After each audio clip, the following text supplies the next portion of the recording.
on the stage, aside from me, is somebody who is, I hope, going to react to our discussants.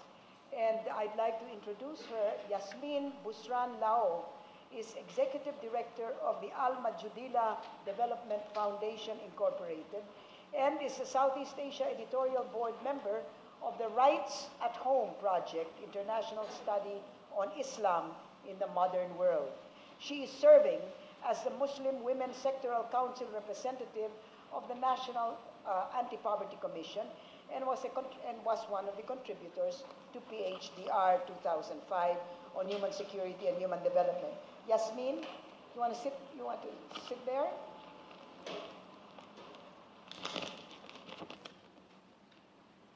Hello. Yeah. Does it work? Yeah. So I'll sit here na lang if it's okay.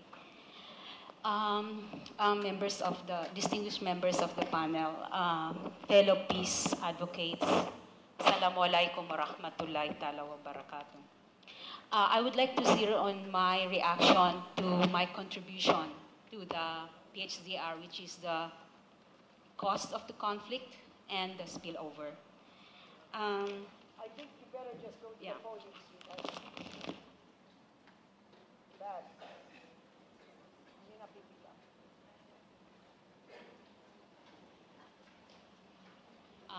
Just as said, I would like to focus my reaction on my contribution to the PHDR on the cost of conflict and spillover.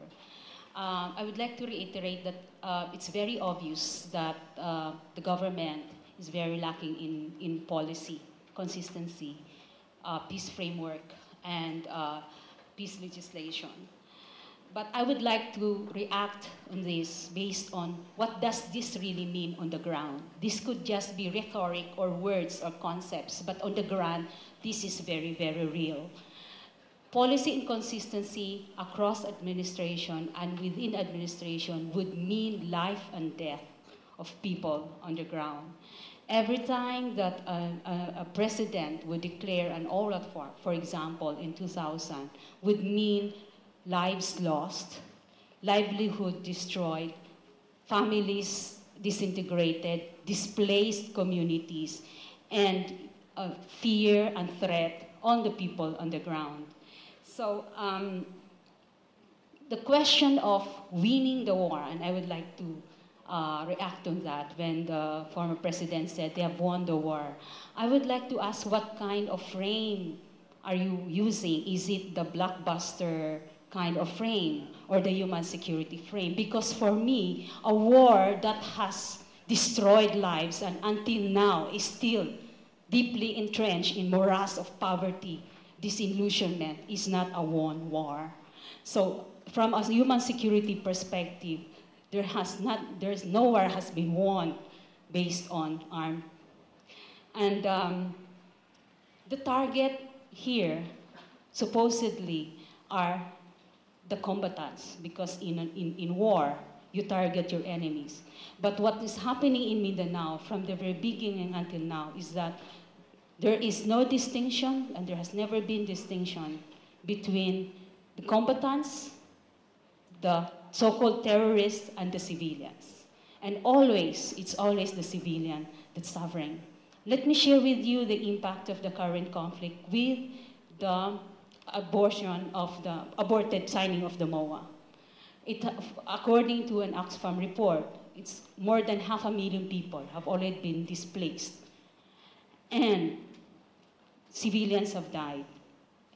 Let me share with you what happened with the Manongal family. I think this is very, you've seen it in the newspaper, where you have a pregnant woman and her siblings up to a 2-year-old boy, victim of a bombing. These are not ASG, these are not MILF, these are civilians. Prior to that, on August 22, another pregnant woman and her family died of bombing.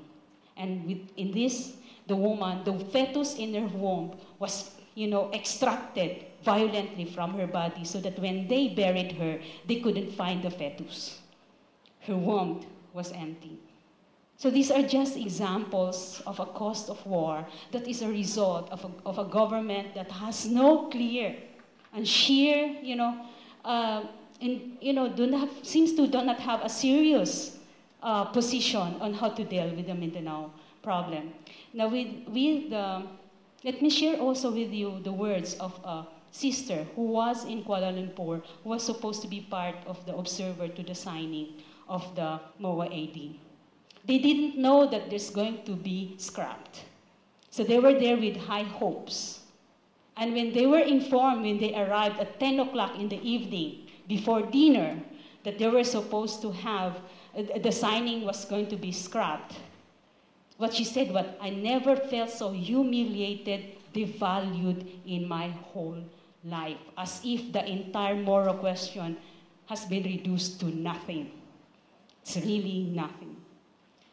On the peace constituency, the policy, government policy, for me is just a mirror of a national mainstream position on the Mindanao problem. We elect people in the Senate and the Congress, reflecting and carrying the kind of attitude, bias, and prejudice, and ignorance of the Mindanao problem.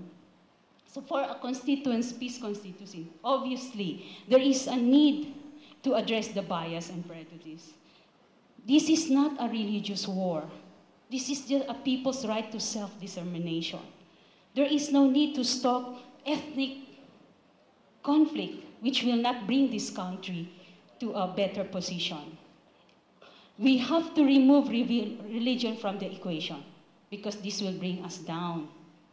So there is a need really to dialogue on this. And I guess the one positive side of if there's positive side to the non-signing, is probably this is a divine intervention for the Philippine nation to reflect and think of the reality that we cannot be lumped into a unanimous nation. Reality is there is ethnic diversity, and there are people who would want to exercise their right to self-determination, different from the mainstream Filipino. The last point that I would like to say is that too much poverty in this country can be alleviated if the money that is spent on war, 76 billion pesos so far has been spent on war, and the Filipino people is hungry and dying of disease, they are ignorant, their educational system, and this and that. If you translate that to basic social services, then I think this country will be better off. Just allow me just for 2 minutes. 2 days ago, I was part of a gathering of women in Mindanao, joined by women from all over the country, Luzon, Visayas, and Mindanao. And they are saying that there is a need to stop the war because the military offensive will not solve the solution. Another is the arming of civilians, vigilantes, will further bring this country into a very difficult situation. So something has to be done on that. And that there has to be an inclusive, transparent, and just resolution to the Mindanao problem. And lastly, we are asking this lady president and her government to be accountable for what's happening in Mindanao and to exert her leadership towards the attainment of just and lasting peace over the land. Thank you very much.